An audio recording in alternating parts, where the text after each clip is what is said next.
Boses ng Magsasaka, maghahatid ng kaalamang pang-agrikultura. Kapaki-pakinabang sa mga magtatanim ng palay, mais, gulay, magninyog at mangingisda. Boses ng Magsasaka, ilalahad ang mga programa, proyekto at batas ng pamahalaan na maaaring pakinabangan ng magsasaka. Magsisilbing tulay ng mga ordinaryong tao upang maiparating sa pamahalaan ang mga mungkahi, hinaing at pulso ng bayan.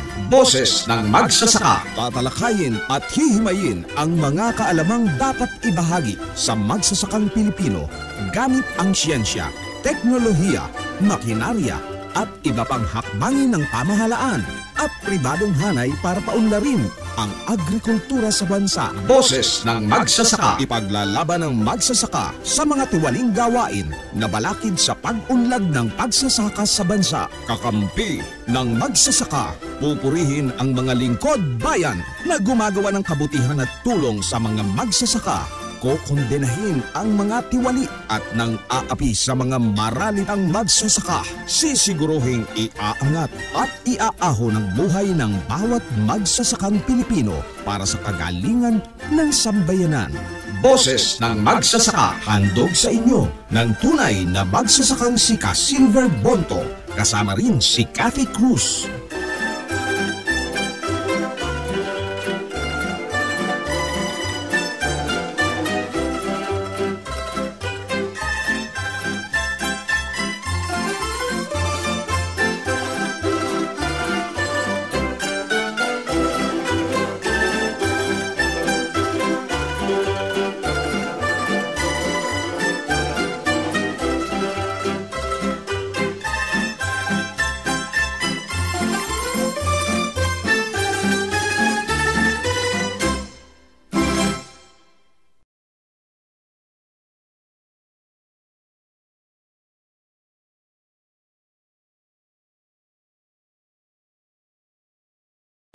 Araw-araw ang digmaan. Umaga't gabi sumasabak sa laban. Dapat protektado ka outside at inside. Immune Advance contains 4 active ingredients gaya ng lagundi, malunggay, non-acidic vitamin C at zinc. Tulong pampatibay resistensya para tulong proteksyon. Isama pa ang proper diet at exercise. Para katawan ay handa, Immune Advance helps support a healthy immune system. Immune Advance ang sandata. No approved therapeutic claims. Ang Immune Advance ay hindi gamot at hindi dapat gamiting panggamot sa anumang uri ng sakit. Available in Shopee, Lazada, and other leading drug stores. Make weekends and holidays count by bonding with family and friends. At Hillspa Resort, we can make that happen for you. Rest, relax, and have fun in a natural setting with so much greenery around you. Hillspa Resort boasts of 3 large and clear pools, 3 spacious function halls, and several clean and cozy rooms for a memorable and enjoyable overnight stay.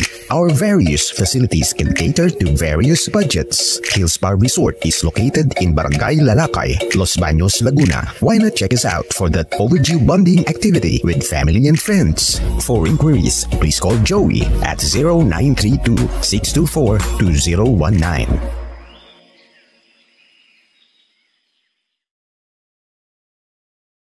Narito ang mga patutuon ng ating mga kababayan na natulungan ng Immune Advance. Ako po si Ronald Adbincula na taga Santa Rosa, Nueva Ecija, security guard. Simula po nung nasubukan ko itong Immune Advance, naging mahimbing po yung aking pagtulog at yung aking appetite po. Lumakas po ako sa pagkain. Kung ganun kagaya nung dati na talagang nalalambot po ako nung hindi ko pa po nainom itong food supplement nito. Start po nung nainom ko to, lumakas po. Saka yung resistensya ko po medyo nagkaroon po ng energetic. Dito po sa food supplement ng Immune Advance, maganda po talaga. Salamat Immune Advance.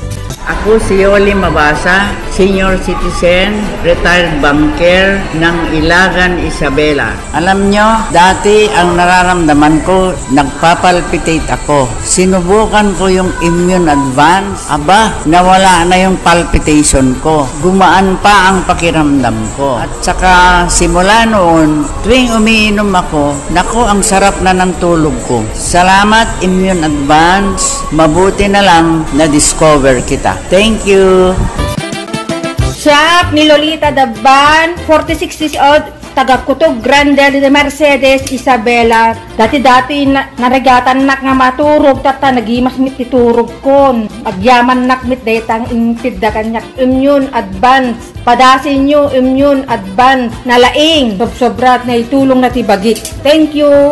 Nibubot buwak 50 anyos, taga District 1, Benito Sullivan, Isabela. Manipo dinagtumarak iti immune advance, talaga mariknak iti bagik nga mayat. Mayat ti pan naturog ko, kayan pumiksa akpay. Idi gamin, adda iti rabi nga dya makaturturog. Ngumi dinagtumarak iti immune advance, isumutan si mayat ti pan naturog ko. Sungado kayat yung mayat ti pumiksa, kayan mayat ti pan naturog na, agtumar kayo ti immune advance, awan ti side effect na, tunay nga organic.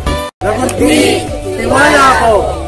Immune Advance, alagang totoo, alagang natural, mabibili sa Lazada, Shopee at sa inyong mga suking parmasya, sa mga drugstore, sa inyong mga lugar.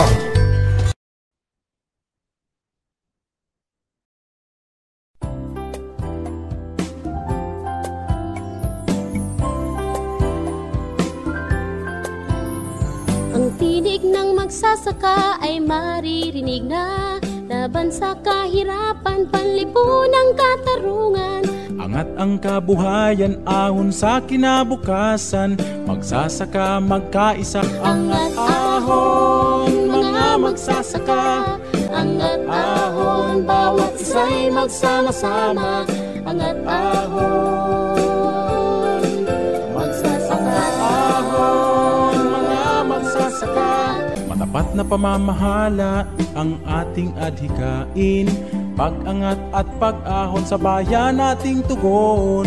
Hinahinang kakayahan, iangat ang kabuhayan, uring magsasaka, tayo ay umahon na. Angat ahon, mga magsasaka. Angat ahon, bawat isa'y magsama-sama. Diyos maray na aldaw sa indong gabos na mga kabanwa. Magandang araw Pilipinas, magandang araw Luzon, Visayas at Mindanao. At sa lahat po ng ating mga kababayan sa iba't ibang panig ng mundo. Welcome po sa ating palatuntunang Boses ng Magsasaka.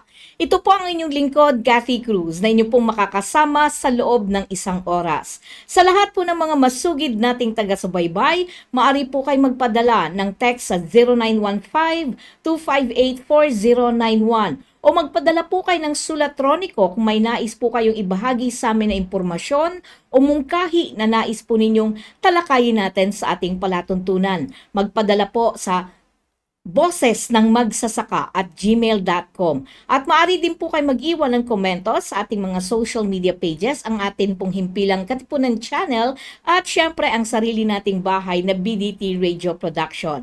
Maaari din nyo po akong personal na mag-message kayo sa aking pong sariling account, Miss Cathy Cruz. Hanapin nyo lang po yan. At syempre, ngayong umaga ay isa na namang oras na magtatalakayan tayo tungkol sa isang uri ng teknolohiya na ginagamit po sa ating agrikultura o sa ating pong mga lugar ng pansakahan, no? So ang ating pong makakapanayam ngayon ay nagtapos sa De La Salle University na nakakuha po ng BS Physics minor sa Economics degree at hinahabol ang kanyang MS Economics degree. Siya ay nagtrabaho sa ilang mga gawad na pananaliksik ng gobyerno sa ilalim ng iNano Solutions sa De La Salle University at naging bahagi ng isang independenteng consulting team na naatasang gumawa ng buffer stock study para sa National Food Authority ayon sa ipinag-uutos ng Republic Act 11203. Sa kasulukuyan, siya ay saring co-founder at CEO ng Anihan Technologies, isang agri-tech startup na nag-alok ng hardware, software at data bilang isang serbisyo para i-standardize ang mga operasyon ng agribusiness upang maihatid ang agrikulturang pinagana ng teknolohiya sa mga tao. Mula po noong 2021, binuo ng Anitech ang profile at network nito sa pamamagitan ng pagwawagi sa 4 na kompetisyon sa pagsisimula. pagtanggap ng maagang yugto ng pagpupondo mula sa Leave a Nest Capital at Foodie Box Group Malaysia. Pati na rin ang pag-secure ng mga maagang nag-adapt tulad ng Grain Pro Philippines at Harvest Agribusiness Corporation. Hindi ko na patatagalin dahil ang atin pong makakasama ngayon ay walang iba kundi si Binibining Gillian Santos. Magandang hapon sa iyo o magandang umaga sa iyo, Gillian. Yes, magandang umaga ho, Cathy.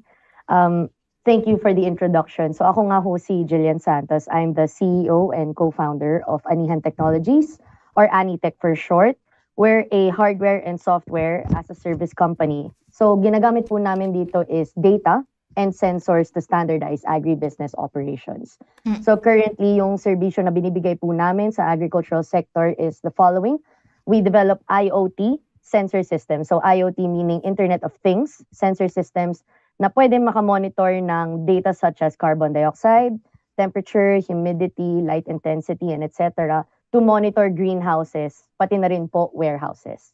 Meron rin po kami dinedevelop na software right now that can help visualize yung data na nakukuha po namin sa sensors. And yung service aspect na ginagawa po namin para sa agricultural sector is also actionable data. So data in the form of reports and analysis to help users or to help farmers and wholesalers make better data-driven decisions during the pre-harvest level up to the post-harvest level. So currently po ngayon, kaya po namin magserbisyo sa Regions 3 and Regions 4A. So Central Luzon and Calabarzon. Nako, ang dami kaagad detalye na binigay ni Gillian, no? Yes. Pero aataduhin po natin yan para sa kapakanan ng ating pong mga kababayan na nanonood ngayon. Well, isang karangalan to sa akin, Gillian, na ikaw ay bahagi ngayon ng palatuntunan ng Boses ng Magsasaka. Pero syempre, ikaw ay founder, ikaw ang nagtatag mismo ng iyong sariling kumpanya na Anihan Technologies. Kailan mo ba to sinimulan at ano ba ang tinatawag nating layunin ng pagtatatag nito? Because you're a physicist, right? So, parang, teka lang, tama ba yung ano? Parang ang iniisip ko, iba yung papasukin mong industriya. So, una mo nang tanong ko is, kailan mo ba tinatag tong Anihan Technologies? At bakit ito yung pinasok mo, Gillian? Yes, so technically, nag-incorporate kami as a company November 10, 2021. Pero before that, nung parang mga idea stages pa kami, we started joining yun nga ho, startup competitions around January of 2021. So within less than a year, nakapag-incorporate na po kami as a company dahil nakita namin yung need and yung demand for these kinds of solutions dito sa Pilipinas at hindi lang ho sa Pilipinas, pati na rin ho sa buong Asia or ASEAN region. So, basically, yung mission kasi namin sa kumpanya namin is to organize the flow of information, lahat ng datos, lahat ng information na dumadaloy in each stage of the supply chain through this system of solutions. So, it's not just, you can't just have one type of solution like hardware. Kasi the sensor basically is just a tool. Kagamitan lang siya to get the data. Data right now is the most important thing that you can have as a company, whether nasa agricultural sector ka pa man, or manufacturing, or energy, etc., etc. So what we want to be able to do is organize that information and fill in the gaps across the entire value chain. Kasi marami tayong gaps, marami po tayong challenges across the entire value chain. So by doing so, by having this uniform set of data spread across the entire Philippines and hopefully within the ASEAN, we envision a future wherein we can give tech-enabled agriculture within reach for the people of the Philippines and beyond. So what we mean by tech-enabled agriculture is hindi siya full automation. There will never come a time na we won't need farmers. Farmers will always be needed. Matindi pong trabaho yan. It's one of the hardest jobs in the world, being a farmer, being a wholesaler. And actually, just being in the agricultural sector is hard enough. What we want to be able to do is make the work easier for farmers and for wholesalers so that they can start profiting, at the farm level and even at the wholesale level. Kasi po noong 2020, ayon po sa DA Vegetable Industry Roadmap, our Philippine fruit and vegetable industry actually produced 402 billion pesos worth of crops in that year alone. But the fact is we lose 10 to 40% of that before it even hits yung mga markets, like let's say Walter Mart, Hypermart, and even individual consumers sa bahay natin. Now, apart from climate change, which alam na natin na malaking problema siya, pati na rin lack of infrastructure, malaki siyang problema. One of the reasons kung bakit talaga na-experience natin yung 10 to 40% food loss na yon is because decisions are made late, decisions are subjective, and lahat ng resources na ginagamit natin to grow and store food is either overused or underutilized. So masyadong tayong maraming ginagamit na inputs, or we use too much water, or electricity, or marami tayong hindi nagagamit na within our reach. So this leads to low yield and inconsistent quality, which is a very big problem, not just in the Philippines, but also within the ASEAN region, Southeast Asian region. So without that proper data collection and decision support system, our entire agricultural sector and the Philippines will lose approximately 161 billion pesos a year. So that's the reason why Anitech exists. We want to solve that 10 to 40% food loss problem na experience ng Pilipinas every year. So meaning, Gillian, with what you're saying, may solution pala dun sa 10 to 40% food loss natin. And kanina, may nabanggit ka, Anihan Technologies o Anihan Technologies basically is to organize the flow of the food value chain. So meaning, correct me if I'm wrong ng pagkakaintindi, Gillian. Meaning, from the farmers up to household, diba? From the market to household, transportation, ito yon. Ito yung teknolohiya. Tama ba ako, Gillian? Yes. Just to do a clarification. The food loss kasi, food loss as defined by the Food Agricultural Organization based, in the UN.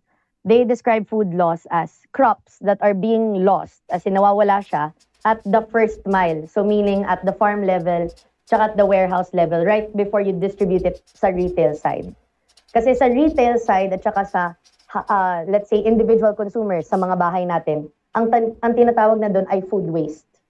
Okay. Food waste naman yon. So that's the second half. So, di ba, we have this entire value chain. Yung first half, that's food loss. Yung second half, na nawawala lahat ng crops, that's the food waste. So what we want to be able to solve is the food loss. What happens in the first half. Okay. So, meaning from farm to warehouse. Yes. Yes, basically. Kasi yun yung kinategorize as the food loss ng natin sa agriculture sector natin. And I think maganda yung idea na nakita mo because ito lagi yung kampanya ng Department of Agriculture dun sa kaya lang hindi nililinaw kasi ang intindi ng tao yung food loss is mula sa farm hanggang sa bahay, 'di ba? From household or individual household, 'di ba? So meaning at least klinaro mo dito na yung food loss na tinatawag natin na 10 to 40% is from the farm to warehouse. When we talk of farm, meaning doon sa ating mga magsasaka, right? Mismong either they are cooperative farmers or individual farmers or private company, 'di ba? Merong mga ganon kasi. And another is when it terms of warehouse, meaning storage. It be dry storage or cold storage, right? Tama ba ako ng pang-intindi ko? Oo. And so, ang technical term po doon is pre-harvest and post-harvest. Okay. Tama. Okay. So, pre-harvest and post-harvest. Okay, that's right. So, kasama ba doon yung naglalaro na yung takbo ng utak ko, Gillian so meaning kasama na rin doon yung pag-transport from the farmer to the warehouse. Kasi napaka well, I think maganda yung naisip ninyo, Jill, kasi mukhang nandito yung bigat ng problema. You know why ko nasabi yan? There's a lot of news, all over the country na nakikita natin from Baguio, from Nueva Ecija, from Mindanao, nakikita natin ang daming nasasayang. Tinatapon na lang nila mga tinanim ng ating mga magsasaka sa sama ng loob nila kesa bilhin sa kanila sa napaka bagsak presyo ng mga traders natin, ang nangyayari ay mas mabuti pa itapon na lang nila yan. Diba? Kaysa That in pakinabangan. itself is food loss. That's exactly it. That's the definition of food loss. Pag tinatapon mo siya at the farm. Oo. Ngayon, my question is, how you gathered the data? Do you have any tawag dito, one is platform na ginagamit nyo. Second is, what are your resources? Is it our government agency? Paano nyo kinokolekta to? Tapos, nasang stage na kayo ng pag-collect ng mga data? Go ahead, Gillian. Yes, that's a very good loaded question. So basically, yung data muna na kine-collect namin is environmental data. Basically, temperature, humidity, light intensity, and carbon dioxide. Eventually, we will move on to add more sensors like rainfall, wind speed. We even have a joint venture partnership with a Canadian startup to build a farm management platform that will collect all types of farm data, meaning how much fertilizer na yung na-apply mo, how much pesticide na yung na-apply mo, how many times ka nag-irrigate during the course of one crop cycle, pati na rin ho yung farm layout, farm profile mismo at certain regions or certain provinces. So we want to be able to combine both the sensor data and all types of farm data para malaman namin kung paano pa mas mapapaganda or mas mapapalago yung operations ng farm. So at this early stage right now we are tracking four variables.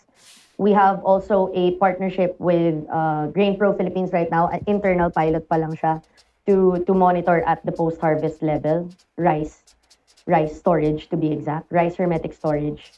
But eventually, we will also be tracking pesticide residue levels for post-harvest as well. So it's a very long game because number one, hindi kami katulad ng most companies na software solution lang. We have to develop and we have to commercialize both the hardware and the software. So meaning that's one of our challenges. It's very capital intensive what we do, but it's needed in order to collect more and more data to be able to help both the farmers, at the farm level and at the warehouse level. So early stages pa lang kami, but we do have we're building traction right now with the key partners that we have sa agricultural sector. Medyo tawag dito, malaking challenge ito being 'di ba, new pa lang sa How many years you started in November 10, 2021, you registered it and it's going 2 years more than lang. So Yeah. medyo marami pa 2 years kayo. pa lang kami this year. Oo, Yeah. kumbaga sa pag-invest mo ng capital, hindi ka pa nakakabawi, 'di ba? Exactly. Tapos ang dami mo pang hindi pa. hindi pa talaga. And besides, ang dami mo pang kailangan gawin considering na sabi mo nga, this is not just software, kundi meron kayong hardware. And for doing hardware, of course, you need technical people, di ba? Hindi ito So, sino-sino ang bumubuo ng Anihan Technologies? Kasi obviously, hindi lang to kailangan nito ng sabihin na nating communication and electronics engineer, 'di ba? Mga Yes. kailangan mo ng mga ganyan. Tama ba ako, Tama. Jillian? Yeah, I guess in our team we're actually just a 4-man team. Ganon kami ka early stage. So Wow. for the past 2 years, we've been running this company and doing everything.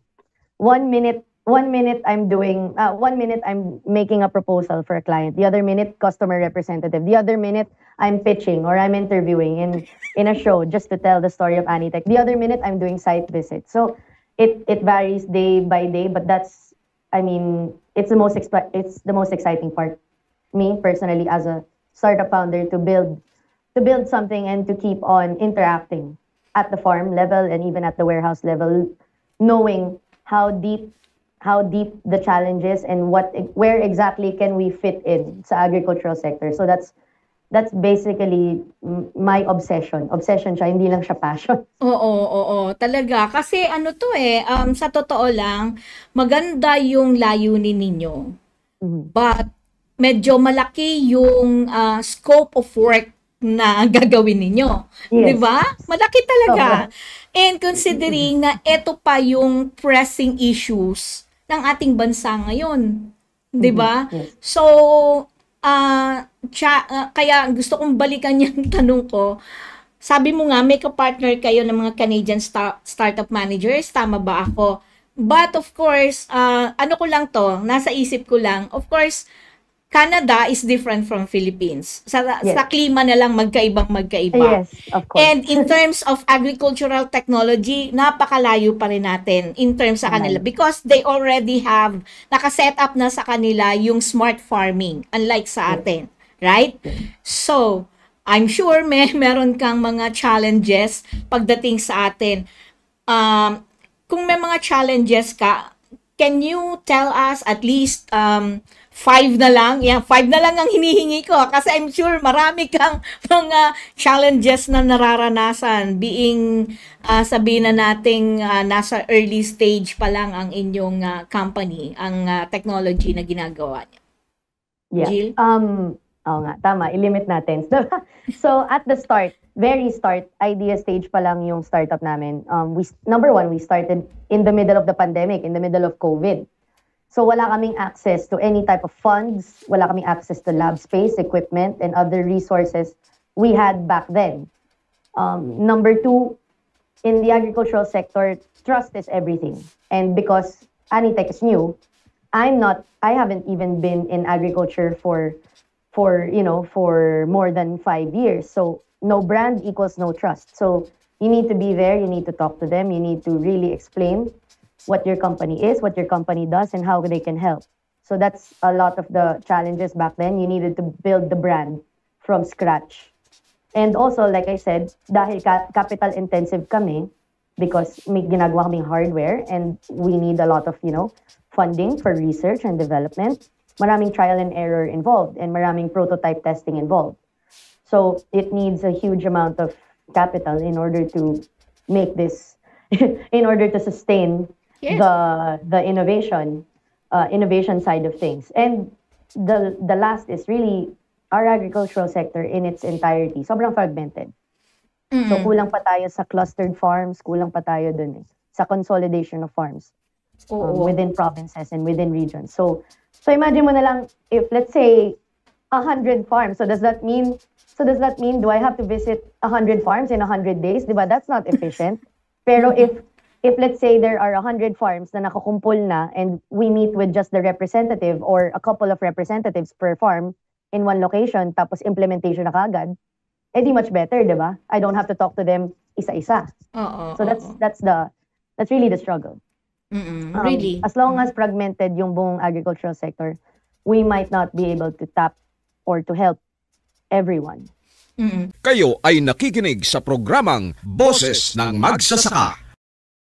I don't know, Gillian, if you are aware of the so-called RSVP, yung parang RSBSA, registration of the farmers, 'di ba? Farmers registration. RSBSA.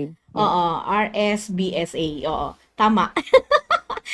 Hindi ko alam kung nakakatulong ba 'yon sa inyo to track down yung mga, kasi I understand hindi lang to individual kundi organizations din or maybe probably because some of the farmer organization are already registered as cooperatives. Makakatulong ba sa inyo ang Cooperative Development Authority to track down all the farmers, the list of farmers? Oh yes, definitely. If anyone has access to any type of registration database of all the farmers, mas makakatulong sa amin yun kasi mas kaya namin i-narrow down which farms can we target first. But the RSBSA data, we haven't requested it yet through the FOI. The DA does have public data on which farms are GAP certified or organic certified. But there are only a few in this country. In fact, there are like less than 5,000 still GAP farms in the Philippines. So yes, it would help if the data is somehow easily accessed. But so far it's not. But we do know that the RSBSA exists. Alam mo, naisip ko lang ano lang to, suggestion lang din. It's like what I did with the PLDT Smart. Iniisip ko lang, well, probably, the Cooperative Development Authority must be aware of your company, of your technology. Kasi, baka makatulong din sila. Diba? Makatulong sila in terms of data gathering ng company ninyo, and siguro you can do a MOA or MOU. Let's try. Maybe one of these days I will ask the Cooperative Development Authority to interview in Boses na Magsasaka together with of course with you, Gillian. And isa pang naisip ko, I think the ATI, they have the list of the farmers, right? Learning sites. Oo, kasi they have regional centers, training centers, right? So most probably baka makatulong din sila sa inyo. Diba? Yes, actually, we've presented to them last year. So hopefully hopefully by the end of this first quarter of this year, we will be sending them naman a proposal to try to integrate this technology dun sa mga learning sites. So, okay naman yun actually. With the DA-ATI, usually we see them in almost every agri event, because the entire community, the sector is very small. We see each other from time to time. The challenge is kasi with something like farms, you really need to be there on site, always at the field, so that they don't forget you. Because syempre, di ba, minsan walang signal sa farm. Yes. So how can you call them? Or whatever contact number is listed sa website is no longer active or cannot be reached. So you have no choice but to be there. So that's also a challenge as well. And of course, I mean, in terms of challenges, mabagal talaga tayo sa tech adoption dito sa Pilipinas. We're almost always the last mover, and there needs to be a lot of hand holding and training involved in order for the farmers to, keep on using this type of technology. So that's what we're starting to do. We actually also recently conducted a workshop with Jollibee Group Foundation last January 30. To talk about our technology with youth farmers naman, youth farm co-ops. So, mukhang ang Anihan Technologies, mukhang kailangan nyo talaga ng maraming partners. Kasi you cannot do it alone, di ba? You cannot. And siguro maganda na rin sabihin at itanong sa'yo kung may mga ahensya ba ng gobyerno na tumutulong sa Anihan Technologies. Kung meron, sino sila? At kung wala pa, panawagan mo sa kanila. Go ahead, Gillian. Okay. At the start, we applied for an incubation program called IDEA Program.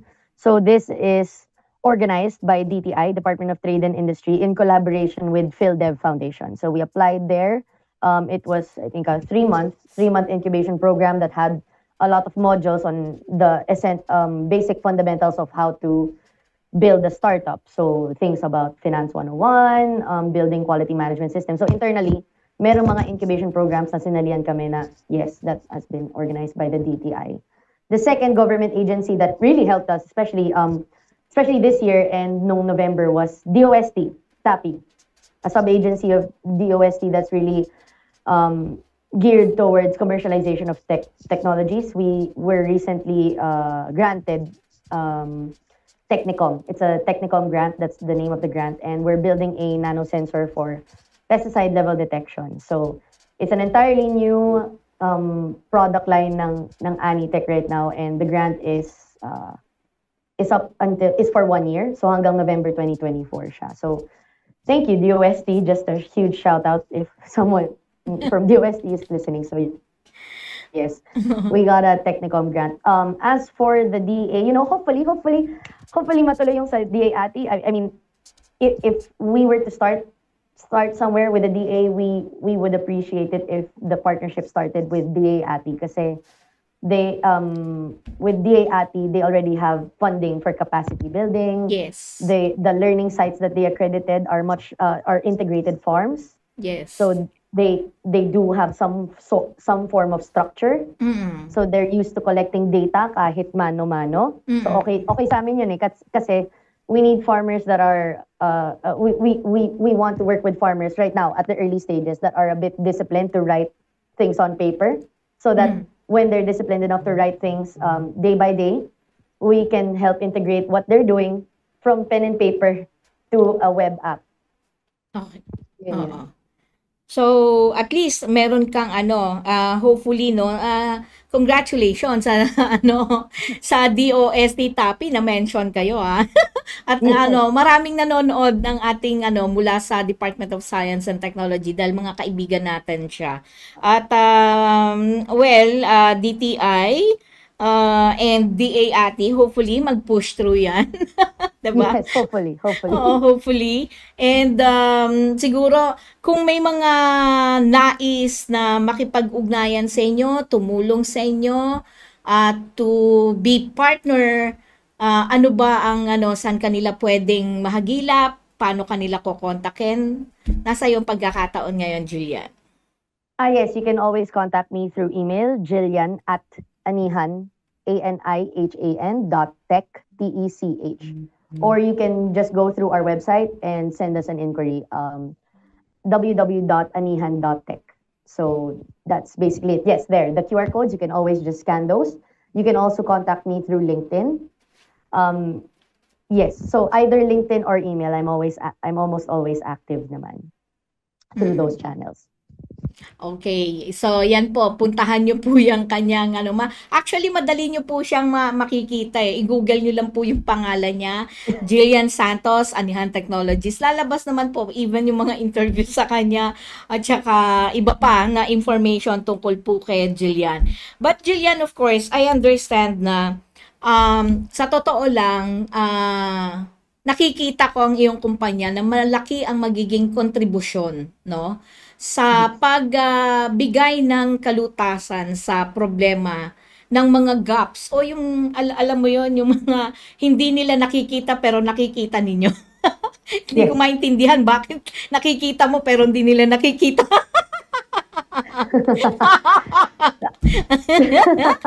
Nada. Anyway, at kumbaga parang nakakatuwa, no? So nakikita ko na ang iyong kumpanya ay mas lalawig pa. At bukas ang palatuntunan ng Boses ng Magsasaka para agapayanan ka at kung meron kang mga nais na ibigay sa aming mga impormasyon, ibahagi sa aming mga kaganapan sa iyong teknolohiya na ginagawa ngayon, ay bukas ang palatuntunan ito. But of course, sa ikalawang bahagi ng ating palatuntunan, bago sa ating pagtatapos, no, pagpipinid ng ating palatuntunan, ay ibigay po muna natin ang tagapagtaguyod ng palatuntunan ito. Araw-araw ang digmaan. Umaga't gabi sumasabak sa laban. Dapat protektado ka outside at inside. Immune Advance contains 4 active ingredients gaya ng lagundi, malunggay, non-acidic vitamin C at zinc.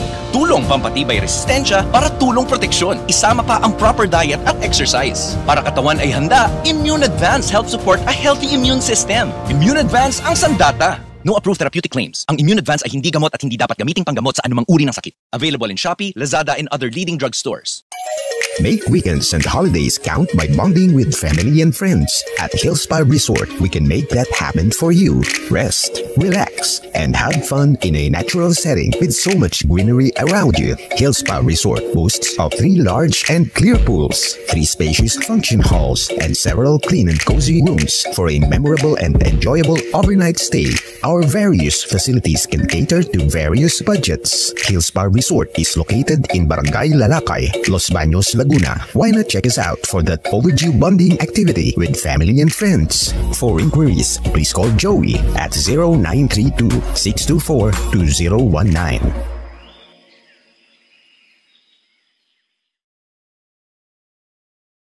Narito ang mga patutuon ng ating mga kababayan na natulungan ng Immune Advance. Ako po si Ronald Advincula na taga Santa Rosa, Nueva Ecija. Security guard. Simula po nung nasubukan ko itong immune advance, naging mahimbing po yung aking pagtulog at yung aking appetite po. Lumakas po ako sa pagkain. Kung ganun kagaya nung dati na talagang nalalambot po ako nung hindi ko pa po nainom itong food supplement nito. Start po nung nainom ko to, lumakas po. Saka yung resistensya ko po medyo nagkaroon po ng energetic. Dito po sa food supplement ng Immune Advance, maganda po talaga. Salamat Immune Advance.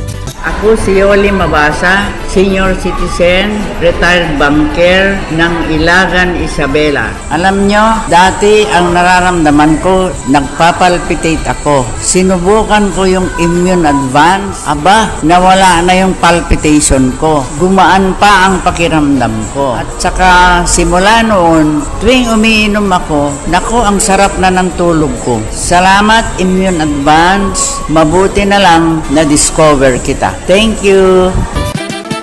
Shop ni Lolita Daban, 46 years old, taga Kutog Grande de Mercedes, Isabela. Dati-dati naragatan nak nga maturog, tata nagimas mit titurog kon. Agyaman nak mit detang intid da kanyak Immune Advance. Padasin nyo Immune Advance na laing. Sobrat na itulong na tibagit. Thank you.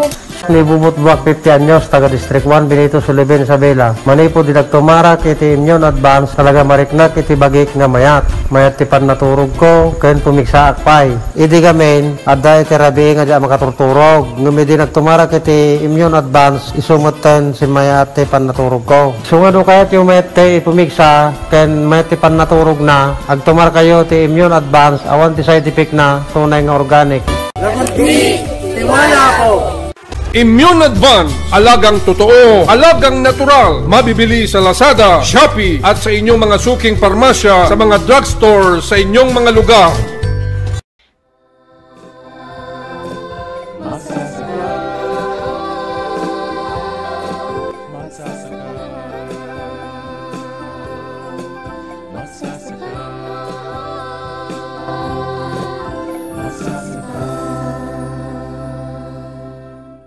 Tayo po ay muling nagbabalik dito pa rin sa ating palatuntunang Boses ng Magsasaka. Ito po ang inyong lingkod, Cathy Cruz. Kasama pa rin natin ang isang maganda at mahusay na binibining si Gillian Santos ng Anihan Technologies. Okay, sa ikalawang bahagi at sa pagtatapos ng ating palatuntunan, Gillian, kasi kanina, nakita ko lang na sabi mo nga kanina, hardware kayo, software at saka data collection.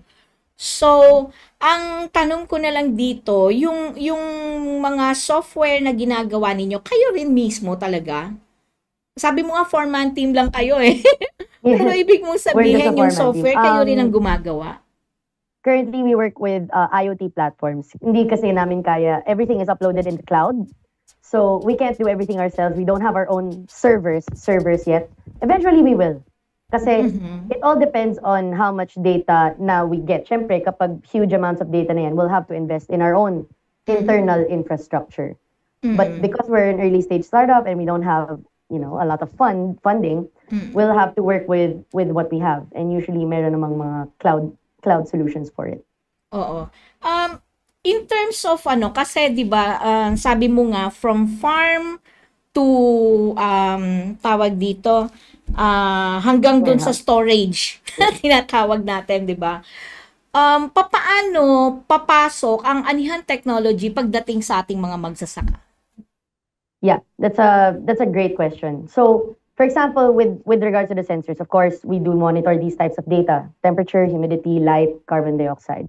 So, for example, naging in your greenhouse, naging more than 36 degrees, nag-shoot over.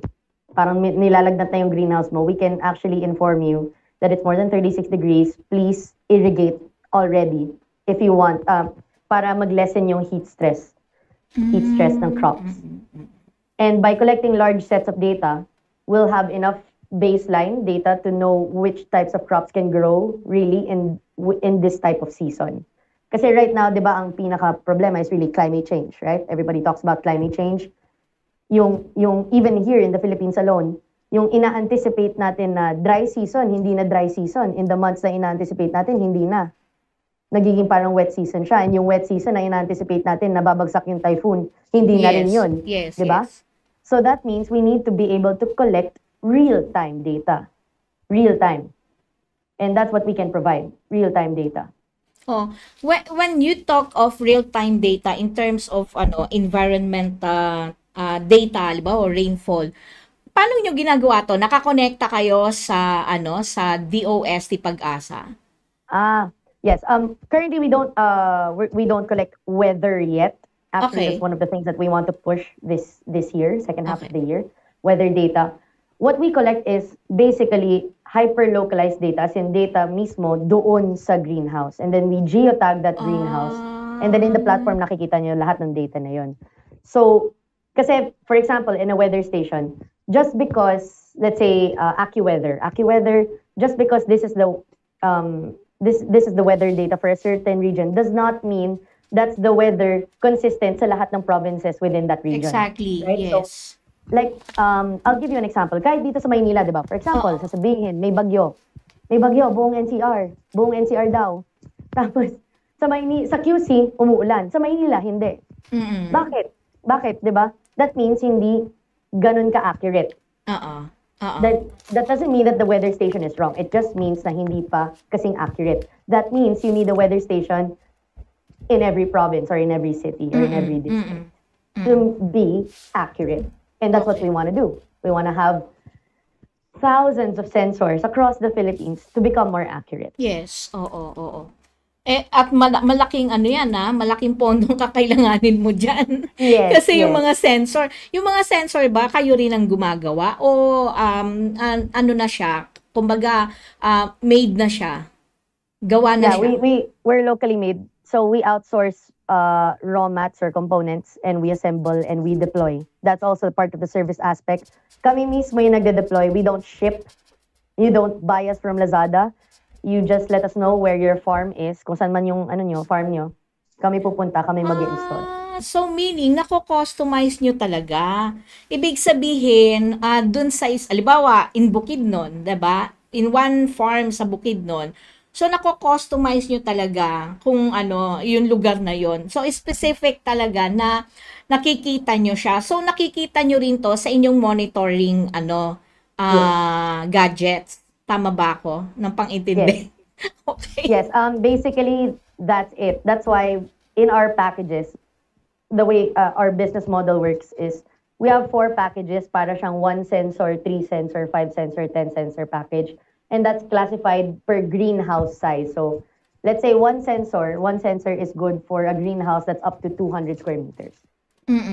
But Para when sa we talk of correct me ng pang-intindi, pero when we talk of greenhouse, limited lang yung area na yon, di ba? Yes, it's an enclosed, Pero paano structure. pagka isang open farm talaga siya? Pwede rin? Yeah, Is it possible that's a great din? question. So far, all of our current product line right now is catered towards enclosed structures, so greenhouses and warehouses. Okay, enclosed. The reason being, actually nightmare namin yan, yung bigla na lang magkakabagyo, tapos lilipad na rin yung sensor Yes.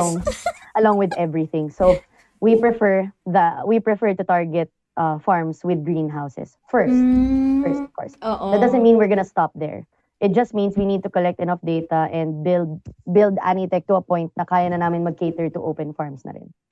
So, ibig sabihin, moving forward kayo, so marami pang mga tawag dito, level up na mangyayari ang Anihan Yes. Technologies. So, kinakailangan lang is, of course, the support of some government agencies, kung meron ding private companies or mga private individuals dyan na maraming pera, nagtatapon, bigyan nyo lang po ng pondo ang Anihan Technologies.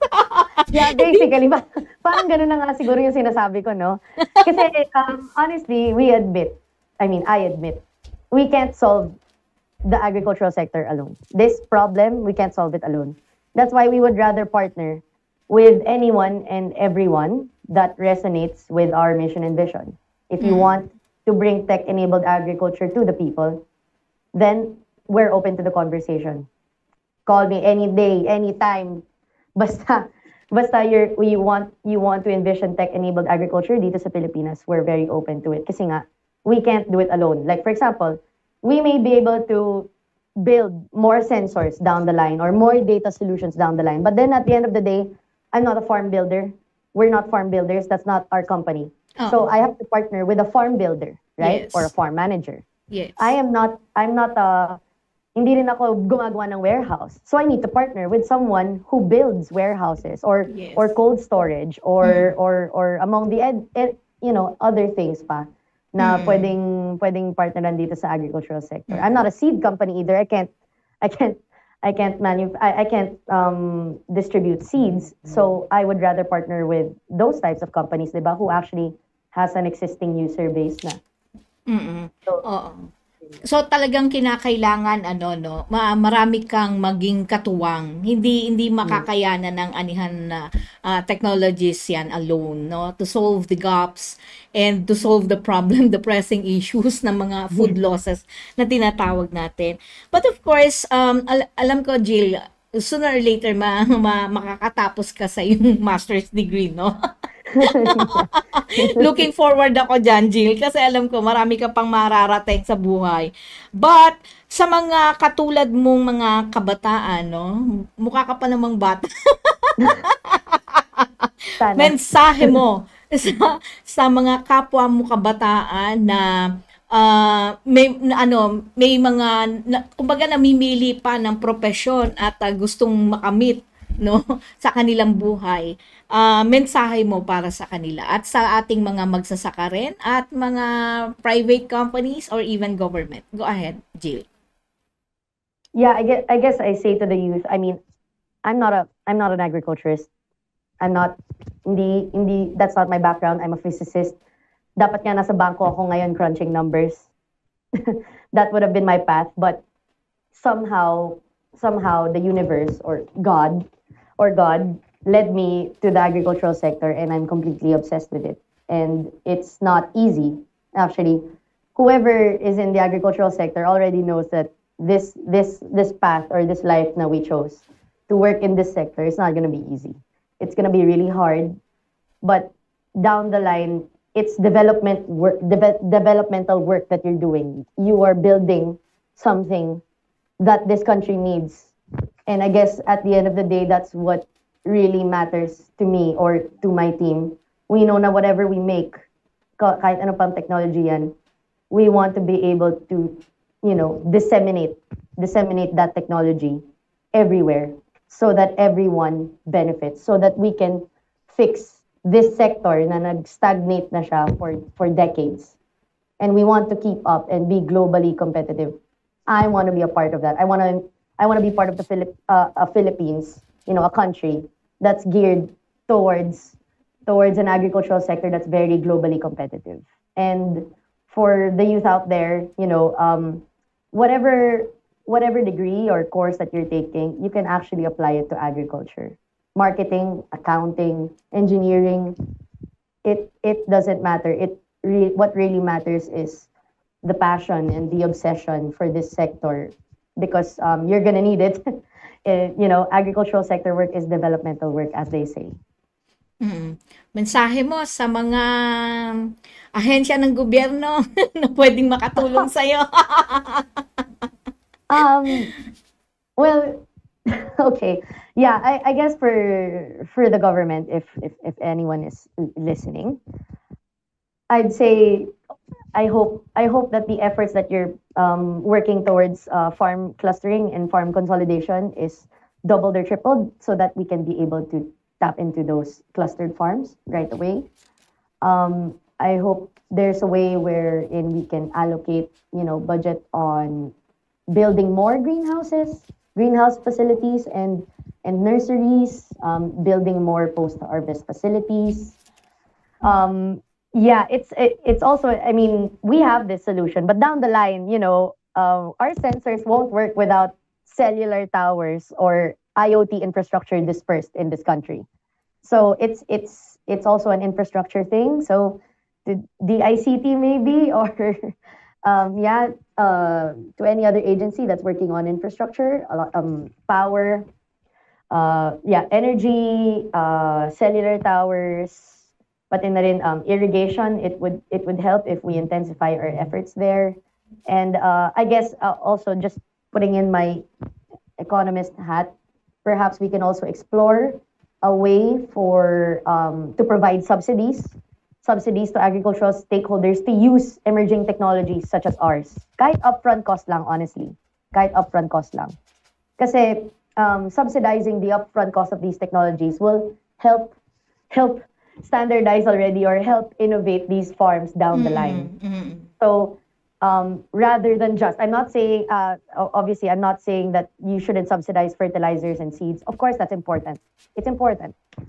But we can, if there is still some leeway to subsidize technologies like ours, it doesn't even have to be just ours. Marami pang other technologies being commercialized in the university, fruit coatings to extend shelf life, weather stations, etc., etc.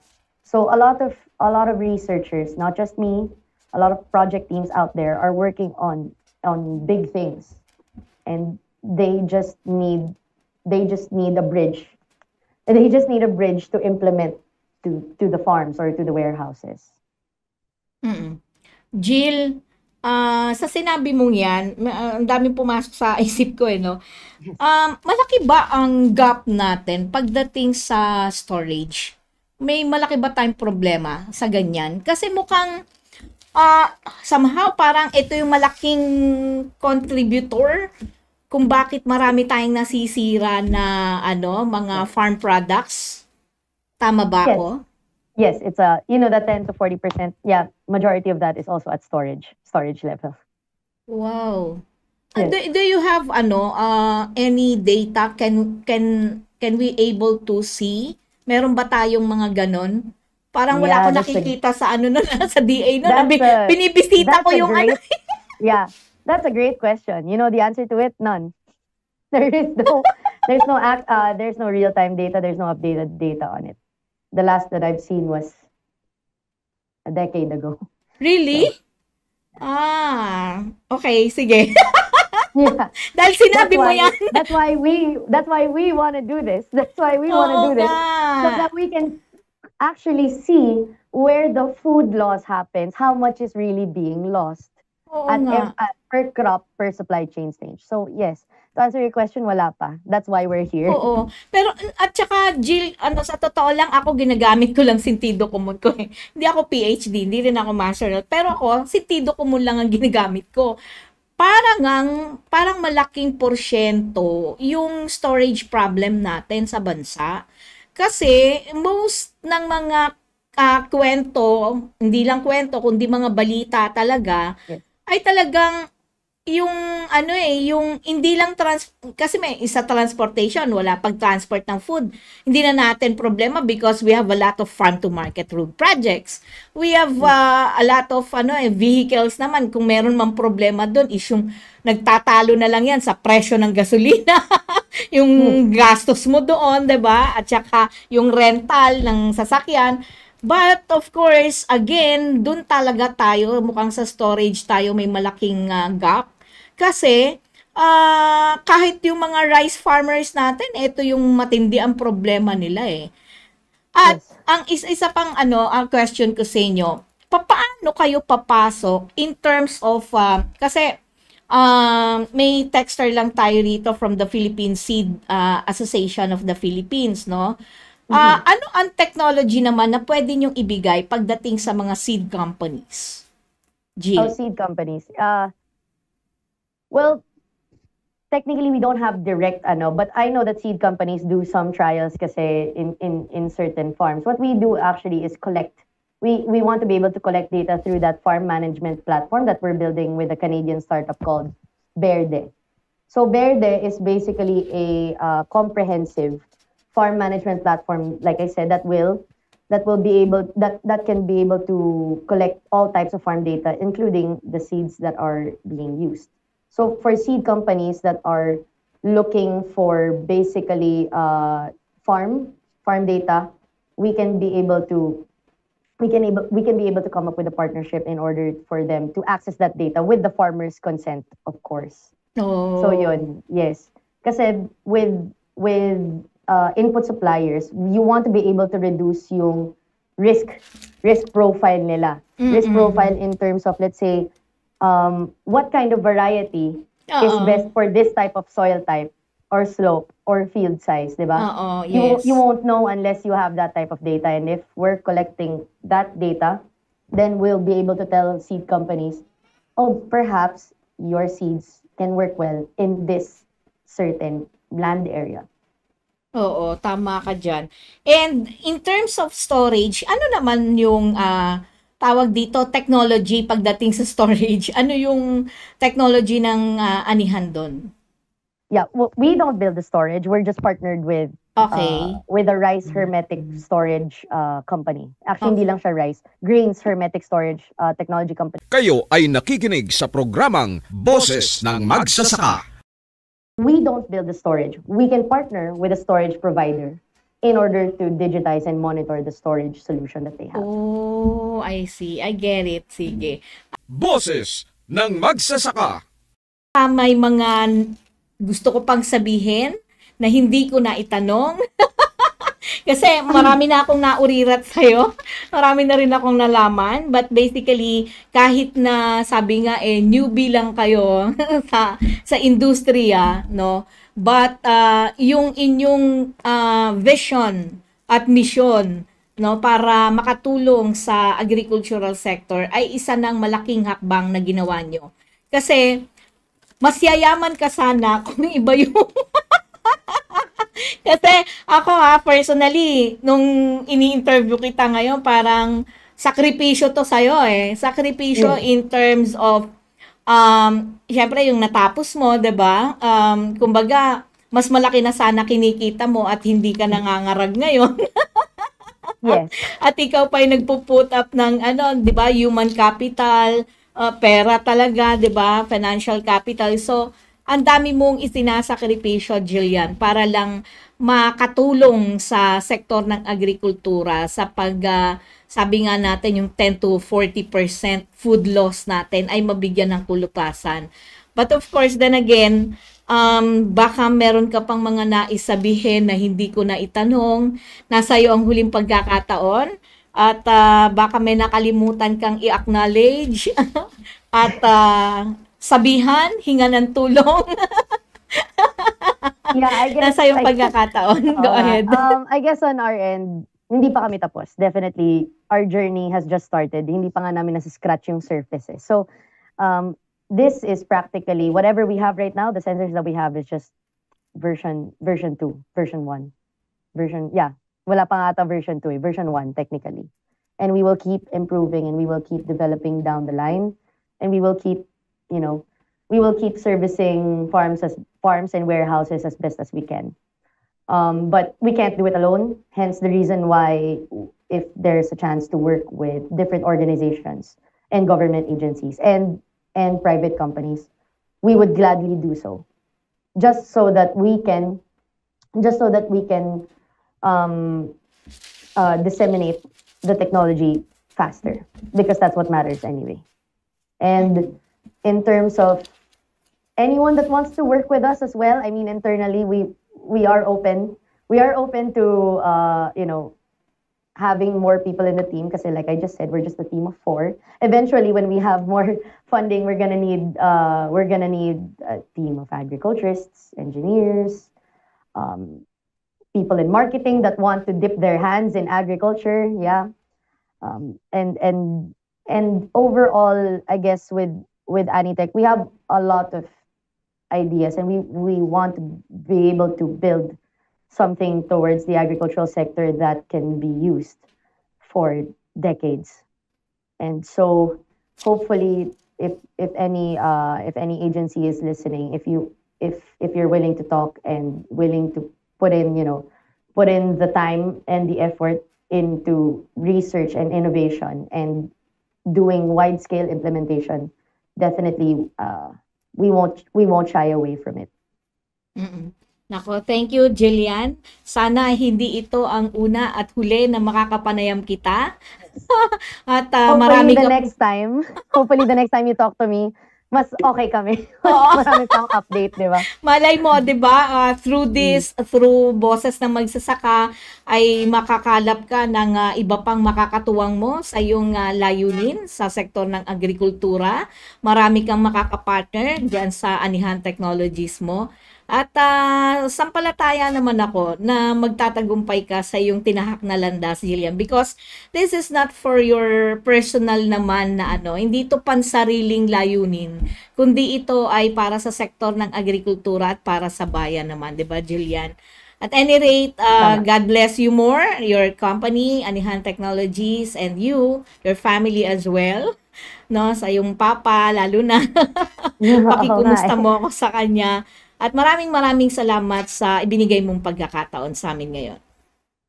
Yes, thank you so much, Cathy, and good morning, afternoon to everyone. Okay, inyo po nga napanood ang ating po nga magandang panauhin na walang iba kundi si Binibining Gillian Santos ng Anihan Technologies. Sana po ay nagbigay po sa inyo ng kaalaman at impormasyon ang mga ibinahagi na talakayan po namin ni Gillian at na nag-iwan sa inyo ng pangmatagalang kakintalan. Hanggang sa muli po, ito po ang inyong lingkod, Cathy Cruz, na lagi pong magiging boses ng magsasaka. Laban sa kahirapan, panlipunang katarungan. Angat ang kabuhayan, ahon sa kinabukasan. Magsasaka, magkaisa. Angat ahon, mga magsasaka. Angat ahon. Inyong napakinggan ang palatuntunang Boses ng Magsasaka, programa sa radyo para sa magsasakang Pilipino. Boses ng Magsasaka, inihandog sa inyo ng tunay na magsasakang si Ka Silver Bonto kasama si Cathy Cruz. Hanggang sa susunod na pagtatanghal ng Boses ng Magsasaka.